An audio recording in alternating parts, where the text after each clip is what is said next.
Hello दोस्तों, dear मित्रों में आप सभी का स्वागत है। तो कैसे हो आप सभी लोग?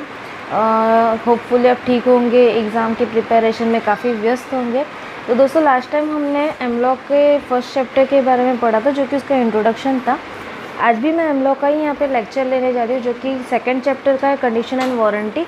उसका डिफरेंस बिटवीन है, और दूसरा इम्प्लाइड वारंटीज़ का मतलब क्या होता है और वो कहाँ कहाँ पे अप्लाई होता है, ये चीज़ मैं आज वीडियो में बताने वाली हूँ। सबसे पहले कंडीशन ऑफ वारंटी का डेफिनेशन देख लेते। A stipulation in the contract of sale with reference to the goods which are the subject thereof may be condition and the warranty. जब भी हम लोग सेल का कॉन्ट्रैक्ट करते तो उसमें दो चीज़ें आती है। अभी उसके ऊपर दो चीज़ क्या होती है, एक पहला तो कंडीशन क्या क्या है, सेकंड उसकी वारंटी कितनी है। ठीक है, तो हम लोग मोस्ट प्रोबेबली है ना कंडीशन ऑफ वारंटी को एक ही साथ यूज़ करते। एम लॉ में यानी मर्केंटाइल लॉ में या लॉ के आँख में ये in the eyes of the law हम लोग का ये दोनों का डेफिनेशन अलग अलग है। सबसे पहला हमारा कंडीशन है, a condition is a stipulation essential to the main purpose of the contract the breach of which gives a right to treat the contract as repudiated. Condition एक ऐसी शर्त रहती है जो बायर सेलर को बोलता है और उसी हिसाब से वो सामान खरीदता है सेलर के पास से। अगर वो सामान उस हिसाब से नहीं मिल रहा होगा तो बायर की पूरी अधिकार है, वो उसका जो भी सेल हुआ है वो उसको तोड़ सकता है। ठीक है, और जो भी उसको नुकसान हो रहा है वो उसकी भरपाई करवा सकता है। सेकंड हम लोग का है वारंटी।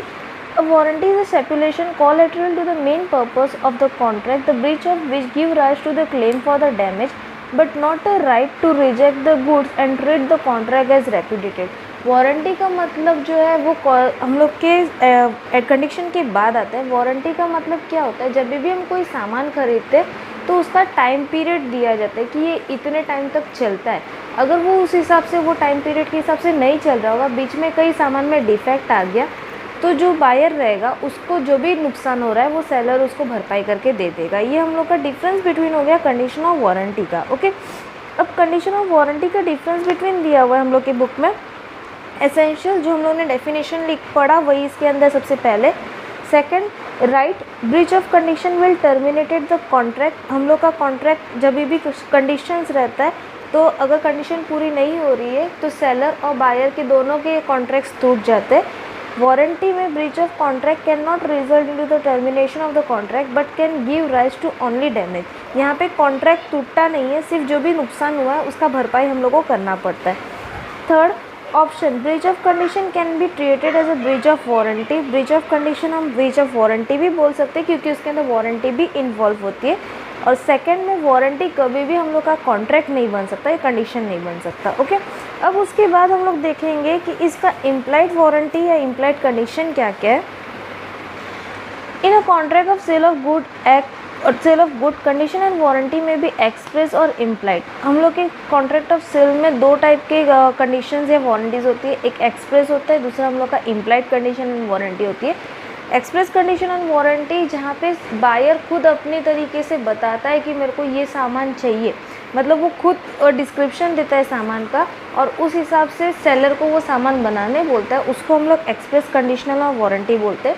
सेकंड हम लोग का है इम्प्लाइड कंडीशन एंड वारंटी, यानी जो पहले से उसके अंदर है, मतलब सामान बनाते तभी उसी के अंदर वो पहले से इन्वॉल्व होती है, उसको हम लोग इम्प्लाइड कंडीशन एंड वारंटी बोलते हैं। In implied condition and warranty are those which the law provides and implies into the contract unless the parties stipulated to the contrary. Section 14 to 17 of the Sale of Good Act provided that unless the term of the contract reveal a different intention, the following condition and warranties are implied into the every contract for the sale of the good. अभी हम लोग के law के हिसाब से कुछ conditions ऐसी है, जब भी वो सामान बनता है तो वो कंडीशन को सेलर को फुलफ़िल करना पड़ता है। हाँ, कुछ चीज़ों को छोड़ के बाकी जो भी सामान बनता है उसके अंदर उसको वो फुलफ़िल करना पड़ता है। अब वो कुछ कंडीशंस क्या क्या है इसमें हम लोग को पॉइंट दिया हुआ है। सबसे पहला है condition as to the title. Second, sale by description. Third हम लोग का है sale by sample. Fourth, sale by sample as well as description. And fifth, condition as to the quality और फिटनेस। ओके, तो हम लोग स्टेप बाय स्टेप सबका एक एक करके जानेंगे। सबसे पहला हम लोग का है condition as to the title. There is an implied condition on the part of the seller that in case of sale he has a right to sell the goods and that in the case of agreement to sale he will have a right to sell the goods at the time when the property is to the pass. जब भी seller अपनी कोई चीज़ बेचना चाहता है तो उसको ये देखना है कि वो सामान के पोजीशन में हो, मतलब उसके हक में हो, तभी वो उसको बेच सकता है। अब वो सेल डायरेक्टली होगा तो वो एट द टाइम उसके ऊपर मतलब वो पोजीशन बायर को ट्रांसफ़र कर देगा। अगर वो फ्यूचर पीरियड का होगा यानी एग्रीमेंट टू सेल होगा तो जब भी वो सेल होने वाला रहेगा तो वो सेलर के अधिकार में वो सामान आना चाहिए। ये हम लोग का इसका कंडीशन ऑफ टाइटल रहता है, यानी इन केस कोई भी चीज़ फ्रॉड नहीं होनी चाहिए। Okay, a seller has no right to sell the goods where he can be restricted by injunction from so doing at the instance of the party. हम लोग का सेलर जो भी है वो गलत तरीके से अपना सामान ना बेचे, इसका वो पूरी तरीके से ध्यान रखना चाहिए। गलत तरीके से का मतलब होता है फ्रॉड करके, या उसने कहीं से चोरी करके सामान बेचा हो, या वो जानबूझ के किसी और का सामान तुमको बेचना चाहता हो, कम प्राइस में बेचना चाहता हो। तो ये सब चीज़ें हम लोग का कंडीशन एज टू टाइटल में आता है। इसका क्विक एग्जाम्पल हम लोग ये समझ सकते हैं। एग्जाम्पल है कि फॉर एग्ज़ाम्पल पर्सन ए है, उसने बी को बोला मुझे गाड़ी खरीदनी है, ठीक है। बी ने उस हिसाब से उसको गाड़ी लेके आके उसने ए से पैसे लिए, जो भी कार का रेट वगैरह होगा उस हिसाब से उनका दोनों का डीलिंग हो गया। ओके, फिर 4 महीने ए ने उस कार को यूज़ किया। बाद में 4 महीने के बाद पता चला कि बी ने वो गाड़ी चोरी करके लेके आया, ठीक है। चोरी करके लेके आया, इसका मतलब वो पोजीशन अब ए का नहीं रहा, जो उसका रियल ओनर है वो अपना गाड़ी मांगेगा ही मांगेगा। तब क्या हो गया, ए को अपनी वो गाड़ी उसको वापस रिटर्न करनी पड़ी। अब इसमें नुकसान किसका हुआ? डेफिनेटली ए का नुकसान हुआ, क्योंकि उसने पैसे बी को दे दिए थे। तो उसके अधिकार के हिसाब से उसके लॉ के अंडर में उसका जो भी नुकसान होगा वो बी को उसको भरपाई करके देना पड़ेगा। ये एग्जांपल आपके टेक्स्ट बुक का ही है, आप उसको पढ़ सकते हो। मैं पूरी तरीके से इसको डिस्क्राइब नहीं कर रही, नॉर्मली आपको एग्जाम्पल समझा रही हूँ। नेक्स्ट हम लोग का है sale by description. Where there is a contract for sale of good by description, there is an implied condition that goods shall be correspondent with the description। जब भी ऐसा कॉन्ट्रैक्ट होता है जहाँ पे बायर खुद बताता है, डिस्क्राइब करता है कि किस तरीके का सामान उसको चाहिए, तो सेलर की वो रिस्पॉन्सिबिलिटी बनती है वो उस तरीके का सामान बायर को बना के दे और उसके बाद ही वो चार्जेस ले सके। अगर वो उस तरीके का सामान नहीं बनाएगा तो बायर को पूरा का पूरा अधिकार है, वो जब भी उसको डील तोड़ना चाहे वो तोड़ सकता है। ओके, अब इसमें हम लोग को तीन पॉइंट दिया हुआ है। फर्स्ट पॉइंट है, in certain cases the goods may not have been seen by the buyer at the time of the bargain. कभी कभार ऐसा होता है कि बायर वो सामान को नहीं देखता, वो सिर्फ कॉलिंग पे या फ़ोन पे बताता है कि मेरे को ये क्वालिटी चाहिए, ठीक है। Second, in other case the buyer may have seen the goods.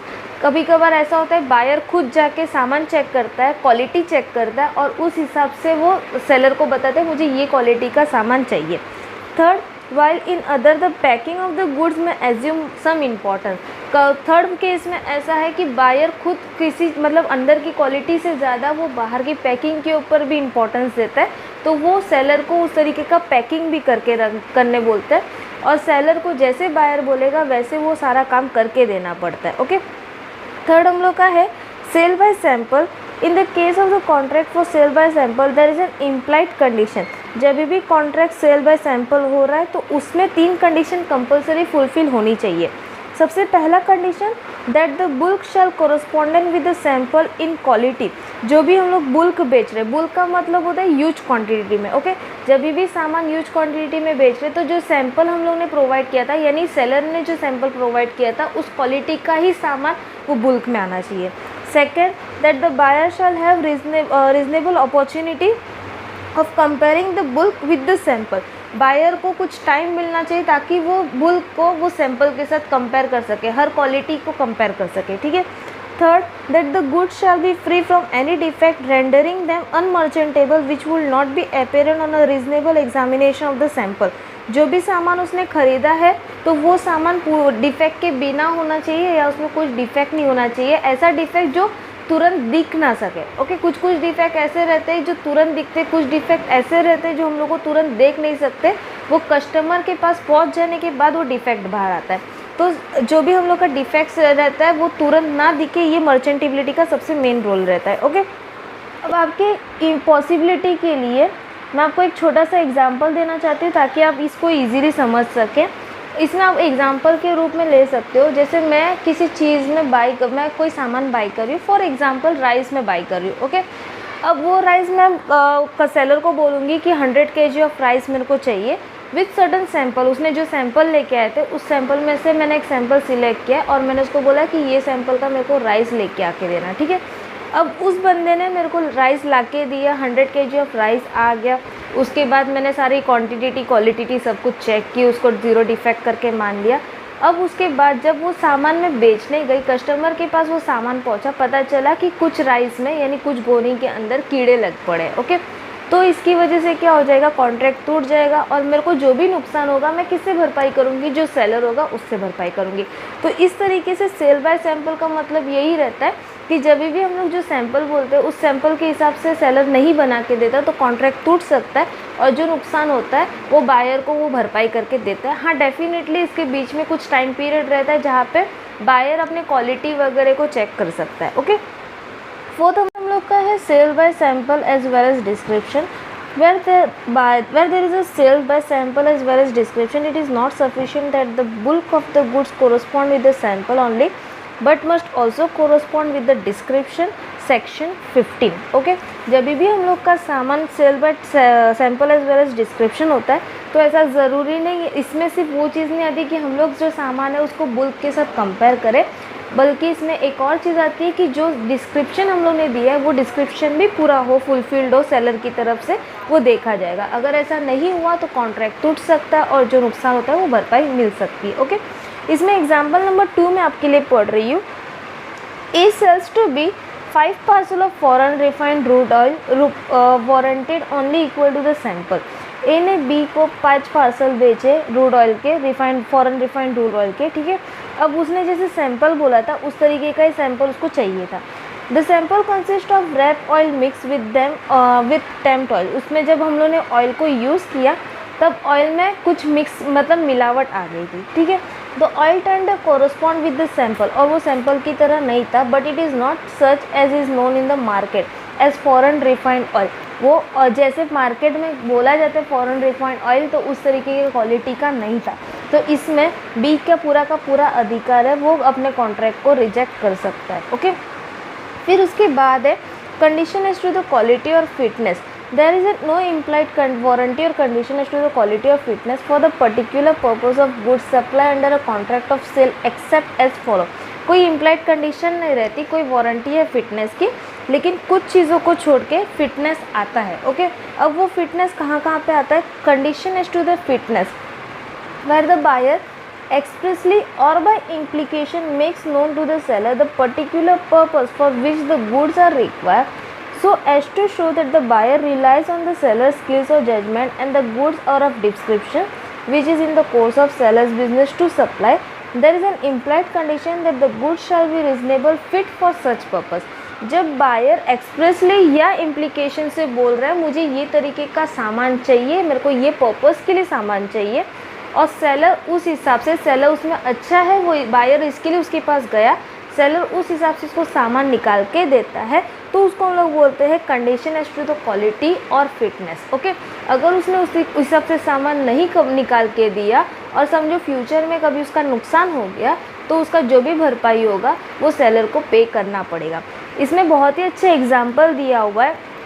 एक पर्सन है, उसको हॉट वाटर बॉटल ख़रीदनी थी, वो मेडिकल स्टोर में गया, वहाँ पे जाने के बाद उसने मेडिकल स्टोर को बोला मेरे को हॉट वाटर बॉटल चाहिए ताकि मैं गर्म पानी उसमें रख सकूँ, ओके। मेडिकल स्टोर वाले इस चीज़ में काफ़ी एक्सपीरियंस रहते हैं, तो उन्होंने मेडिकल स्टोर वालों ने उसको 2-3 बॉटल दिखाई, जो बोला उसने ऐसे, मेडिकल स्टोर ने ऐसा बताया कि ये हॉट वाटर बॉटल है। अब उसके डिस्क्रिप्शन के हिसाब से सेलर ने बायर ने वो चीज़ खरीद ली, ठीक है। खरीदने के बाद जब वो घर पे लेके आया तो कुछ हफ्ते के बाद ही, यानी 1 वीक के बाद ही, वो बॉटल में गर्म पानी कंटिन्यूस भरने की वजह से बॉटल फूट गई और बायर के हाथ में जल गई, ठीक है। बायर के हाथ में चोट आ गई। इसका क्या मतलब होता है कि उसने कॉन्ट्रैक्ट को सही ढंग से नहीं एक्सेप्ट किया है और इसकी वजह से जो भी नुकसान बायर को हुआ है वो सेलर को भरपाई करके देना पड़ेगा। उसको जो भी नुकसान, मतलब उसको जो भी चोट वगैरह आई है उसका पैसा भी सेलर को देना पड़ेगा, ओके। सेकेंड हम लोग का है condition as to merchantability, where goods are brought by the description from a seller who deals in good of that description there is an implied condition that the goods shall be merchantable quality. जब भी कोई सामान हम लोग कोई दुकान से खरीदते तो इम्प्लाइड वारंटी ऐसी आती है कि जो भी सामान खरीद रहे हैं वो क्वालिटी में अच्छी हो, क्वालिटी उसकी ख़राब नहीं होनी चाहिए, क्योंकि अगर क्वालिटी ख़राब हो गई तो वो कस्टमर को नुकसान करेगा। जो अगर कस्टमर को नुकसान किया तो उसका जो भी भरपाई है वो सेलर को देना पड़ेगा, ठीक है। इसमें काफ़ी अच्छा एग्जाम्पल दिया हुआ है। A sale of bottle of stone ginger wine at a public house is a sale of good by description, and if the bottle breaks while opening it with a cork screw by reason of a defect in the bottles and injures the buyer, there is a breach of condition as to merchantability quality। एक bottle बेची गई है जो कि नाम है stone ginger wine, एक दारू की बॉटल, डेफिनेटली वाइन की बॉटल है, बेची जा रही है। और ये जब सामान लेके गए तब वो बायर ने उसको बोला था कि मेरे को ऐसे ऐसे टाइप का सामान चाहिए, और वो डिस्क्रिप्शन के साथ ही बेचा गया था। मतलब उसने बोला कि बॉटल को कोई प्रॉब्लम नहीं है, आप इसको लेके जा सकते हो। जैसे ही वो घर पे बॉटल लेके आया, ओपन करने गया तो ओपन करते ही वो बॉटल का जो कांच है वो फूट के बायर के हाथ में लग गया। बायर को चोट आ गई। इसमें क्या हो गया, कॉन्ट्रैक्ट टूट गया है और जो भी नुकसान हुआ है वो सेलर को भरपाई करके देना पड़ेगा, क्योंकि क्वालिटी बॉटल की ख़राब थी। ओके, इसका ये एग्जाम्पल है। थर्ड हम लोग का है condition as to wholesomeness in case of eatables and provision. In addition to the implied condition as to merchantability, there is an implied condition of wholesomeness।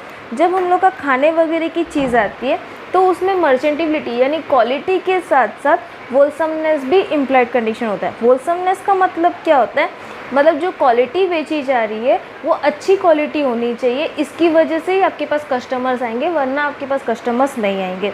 इसमें एग्जाम्पल दिया हुआ है, A goes to the milk dealer and buys milk for the family use. The milk supply contained typhoid germ. As a result, A's wife is infected and dies. Held that the milk dealer was liable in damage as there was an implied condition that the milk was reasonably fit for the human consumption। ए ने दूध खरीदी की है दूध वाले के पास से उसकी फैमिली के लिए, दूध घर पे लेके आया। घर पे लेने के बाद जब उसकी फैमिली ने दूध पिया तो उसमें से उसकी वाइफ को टाइफाइड के जंप आ गए, मतलब टाइफाइड लग गया, ठीक है। टाइफाइड लगने की वजह से उसकी वाइफ की डेथ हो गई। अब डेथ होने के बाद वो किसको रिस्पॉन्सिबल करेगा? जब उसने सारी एक्सपेरिमेंट वगैरह करवाए कि अचानक से क्यों ये इतना ज़्यादा बीमार हो गई, तब पता चला कि दूध में टाइफाइड के जर्म्स आ गए थे, इसकी वजह से आपकी वाइफ की डेथ हुई है।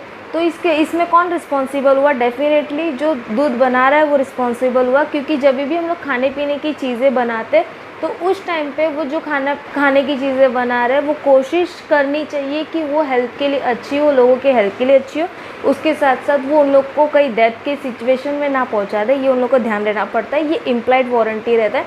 अगर कोई बंदा ये जानबूझ के कर रहा है तो उसको जेल हो सकती है या उसको जो भी नुकसान है उसकी भरपाई करनी पड़ती है। Okay, fourth but not the list हम लोग का दिया हुआ है condition implied by custom. An implied condition is the quality or fitness for a particular purpose may be annexed by the usage of the trade.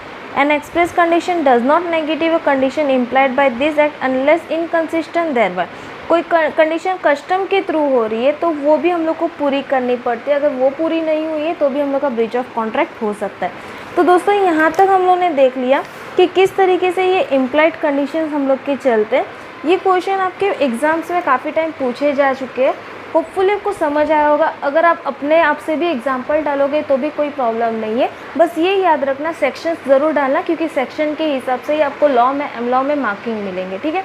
तो दोस्तों अगर आपको मेरा वीडियो अच्छा लग रहा हो तो प्लीज़ अपने दोस्तों के साथ शेयर करना ना भूलिएगा और डियर मित्रों को सब्सक्राइब करना ना भूलिएगा। मिलते हैं नेक्स्ट वीडियो के लिए, तब तक के लिए बाय बाय।